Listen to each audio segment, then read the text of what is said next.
Bonjour à tous, on se retrouve pour des pommes de terre de folie. À chaque fois que quelqu'un mange mes pommes de terre, ils me disent c'est quelle pomme de terre, c'est un truc de fou, tout ça, machin. Alors que bon, c'est des pommes de terre au fou, c'est rien de compliqué. Le seul truc, c'est que j'utilise une petite astuce qui fait qu'elles sont croquantes à l'extérieur mais moelleuses à l'intérieur comme des frites, sauf qu'elles ne sont pas frites. Donc restez avec moi et vous allez voir ça. Donc première chose qu'on va avoir besoin de 6 pommes de terre qu'on va bien éplucher et couper en morceaux. Alors voilà, j'ai fini de éplucher mes pommes de terre. J'allais pas vous montrer non plus comment j'épluche mes pommes de terre. Vous savez éplucher les pommes de terre, je pense.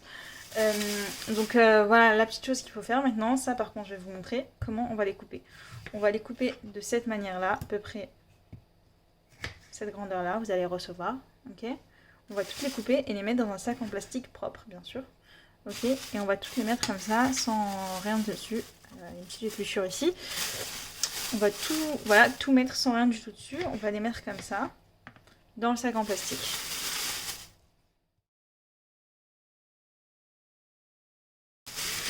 Alors voilà, une fois que j'ai toutes mes pommes de terre qui sont dans mon sac en plastique, je vais venir épicer. Pour les épices, je vais vous dire comment je fais. Mais vous pouvez mettre les épices qui vous plaisent en fait. Donc moi je vais mettre une cuillère de sel, une petite demi-cuillère de paprika, de curcuma, pardon. Une grosse petite cuillère de paprika, voire une petite cuillère et demie on va dire. Et un petit peu de poivre. On va mettre de l'huile. Moi je mets de l'huile de tournesol, vous pouvez mettre de l'huile d'olive. Voire peut-être que je vais mettre un petit peu d'huile d'olive pour cette fois. Vraiment là les épices c'est ce que vous aimez, ce que vous avez l'habitude de mettre dans vos plats.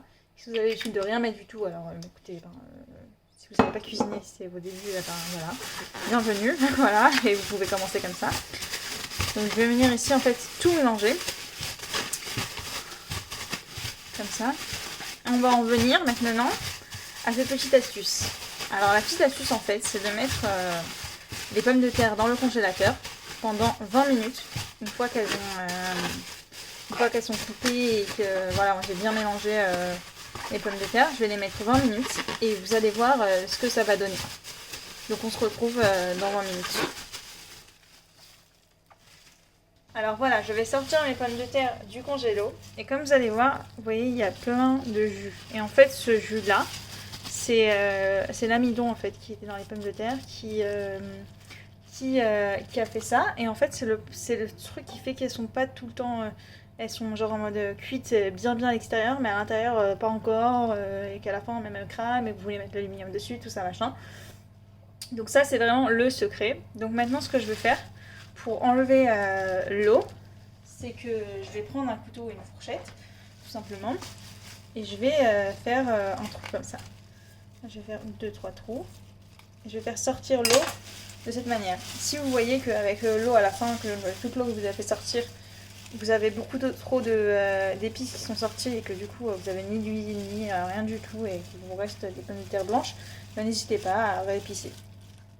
Ok ?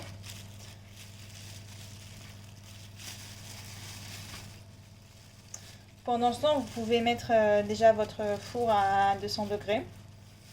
Comme ça, vous pourrez mettre vos pommes de terre tranquillement. Une fois qu'elles sont bien mis sur le plateau, tout ça. Voilà, votre four sera déjà arrivé aux 200 degrés.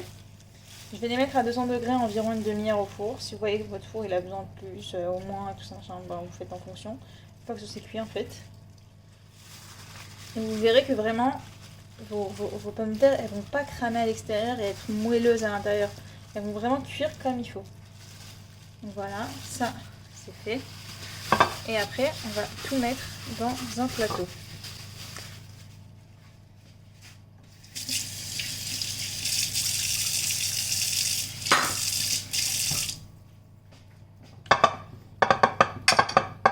Moi, je vais rajouter un deuxième plateau parce que j'aime bien que au fait, mes pommes de terre, elles sont pas les unes sur les autres. Donc, je vais rajouter un deuxième plateau et les faire rentrer au four. J'espère que cette vidéo vous aura plu. Je vous invite à commenter, liker et vous abonner. Votre avis m'intéresse. À très bientôt.